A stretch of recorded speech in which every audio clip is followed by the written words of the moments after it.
Hey everyone, Chris here. It's been a while. I've been trying to figure out what I want to do with my content a little bit, and I kind of just wanted to go over some game news right now. Usually it's just like kind of bad-ish news because we live in a corporate hellscape, so let's get right into it. Yay! It's just me and you now. Isn't this nice? Isn't this nice just spending time together, me and you? Google, one of those giant companies out there that just is unstoppable. Apparently, the only thing that can stop them is themselves, and Google has shut down development for 2 of their studios.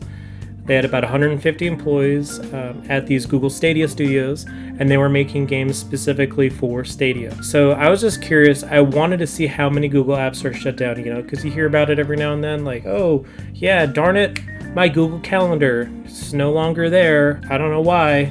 Google, like God, they giveth and taketh away. Apparently, there's been over 166 apps since 2006 that have been either consolidated, shut down, burned, executed, drawn and quartered, just totally gone from the internet.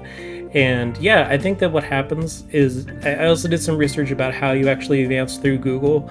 So if you're like a product manager and you work on a project and you get it to launch, that's like a really big thumbs up for you. And that's the big way that you get ahead and you kind of move up the ranks at Google.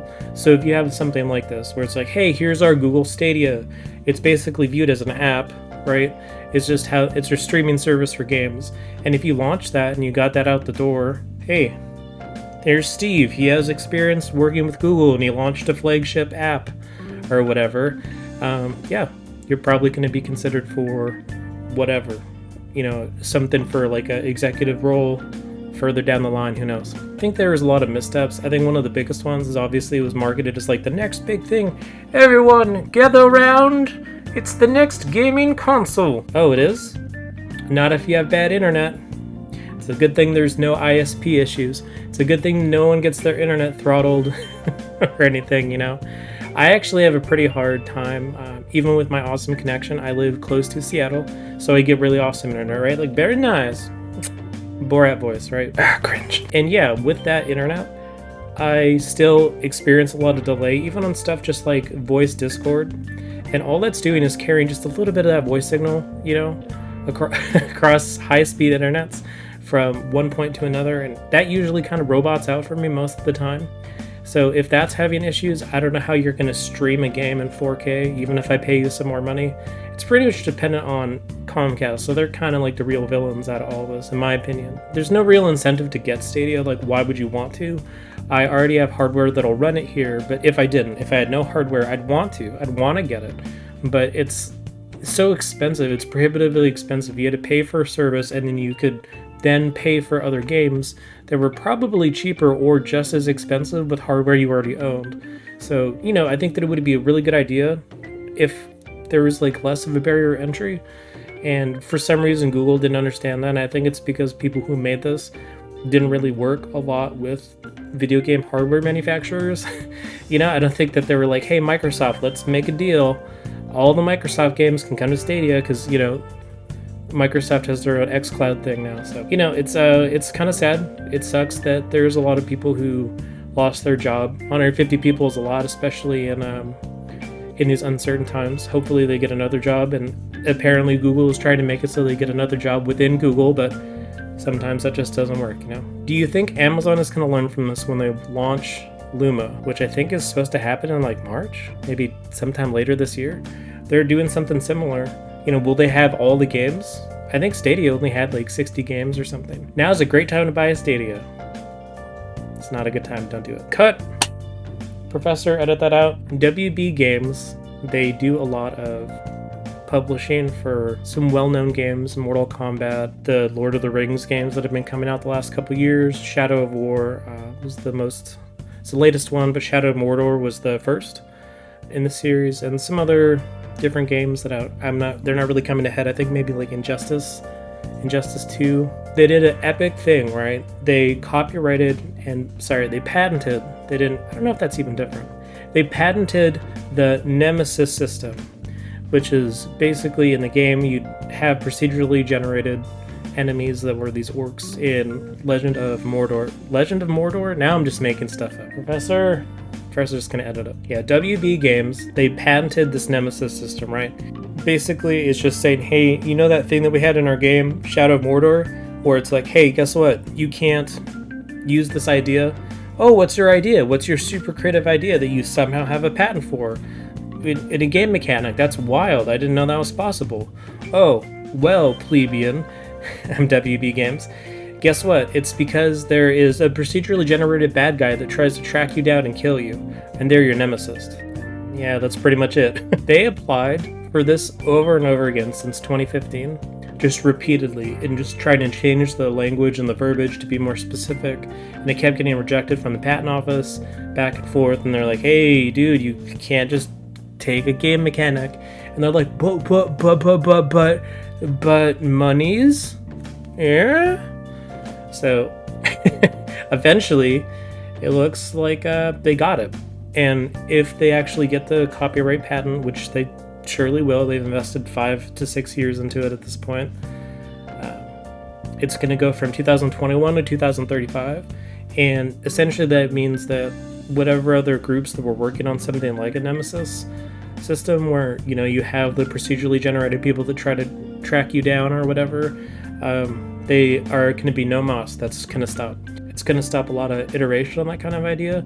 Something that's super interesting, which has kind of made it stand out from a lot of these other open world games that are kind of like, I'm going to collect things again, but wait, I get to climb to new buildings and to new places and do the same thing I've been doing for the last 5 years.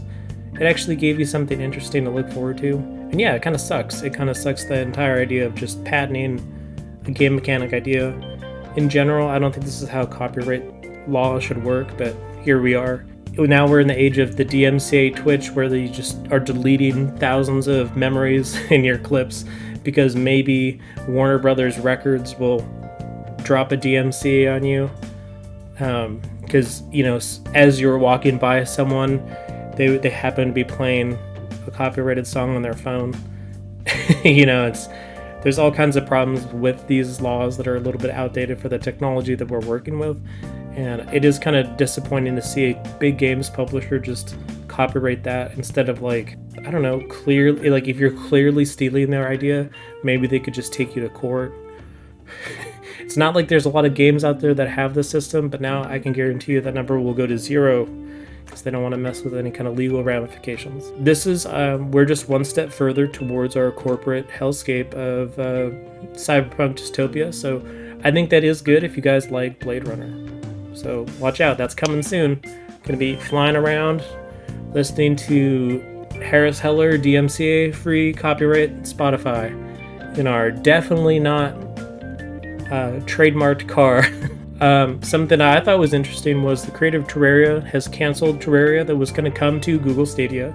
And you're like, oh yeah, the thing that's not really popular? Yes.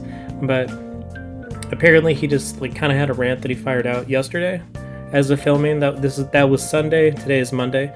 And he said, hey, Google, WTF is going on here?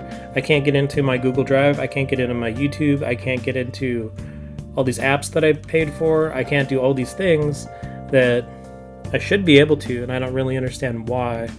And basically, he hasn't gotten a response from YouTube that's helped him in any way, you know, so it's probably just like automatically generated.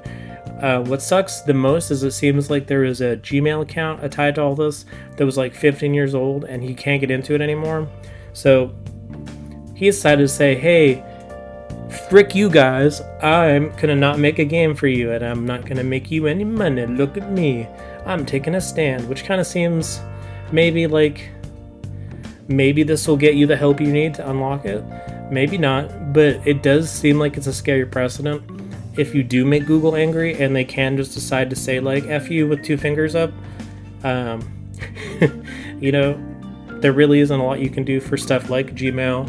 I don't know about you guys, but I have a lot of YouTube stuff. Like right now there's a YouTube channel, obviously, but you know, like Google Drive, Google Photos, Gmail, and yeah, I don't really buy like a lot of things on Google Play or whatever, but if I did, and then that digital library was just revoked because I did something I don't know, I just somehow made Google angry. It is kind of weird and a little freaky that you can just lose all that. Anyway, I don't know. I like Terraria. Go play it. Go play it somewhere else. It's such a good game. Good game. GG. Some other, super fun news about EA, because everyone likes EA, right? Apparently they're going to decide if Anthem is going to get brutally executed or maybe decapitated or allowed to live with this Anthem Next. So it came out in February 2019 after some closed betas, or maybe it was like closed and then open. Like if you pre-ordered it, you could get in the beta for Anthem. And, it was pretty much like the expectations versus reality meme, where you had expectations of it being really good, and then the reality of it just not really delivering on what you thought it was. And there's been other exposés done by Jason Schreier about, horrible corporate culture there, crunch. I think that people said that they had to just, take time off because it was so psychologically damaging that, they might come back, but they would just take mini sabbaticals. Very badly project managed, at least that's what it seems like from the outside. After about 18 months of them saying, hey, we'll bring you this next version of Anthem, we're gonna literally call it Anthem Next. This December, there was some key people that left BioWare. I can't remember the guy who actually left, who's the big deal right now off the top of my head, but anyway, the guy who is in charge of this specifically, this team, because the BioWare team, obviously there's lots of people, but this is just 30 people, and they had this many people who are dedicated to it, and the manager of that team left in December because a whole bunch of management shifts happened at that time. So now EA is apparently going to see if it's still worth it or not to bring it to life, I guess, or try to resuscitate it, but let's be honest, I don't think anyone's dying to go play Anthem unless it's relaunched like Final Fantasy XIV.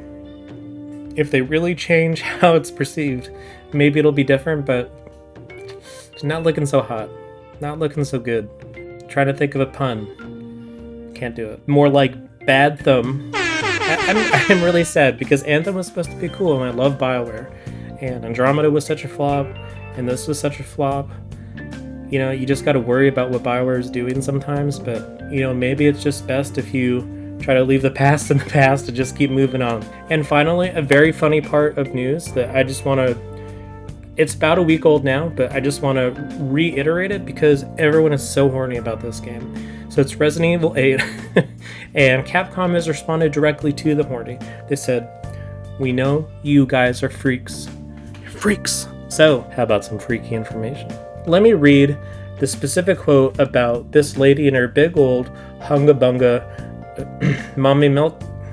Can I say any of this on YouTube? Professor, can I say any of this on YouTube? Big bahunga bungas just sounds funny. Here's what it reads, and I quote, I'm Tomonori Tanaka, art director on Resident Evil Village.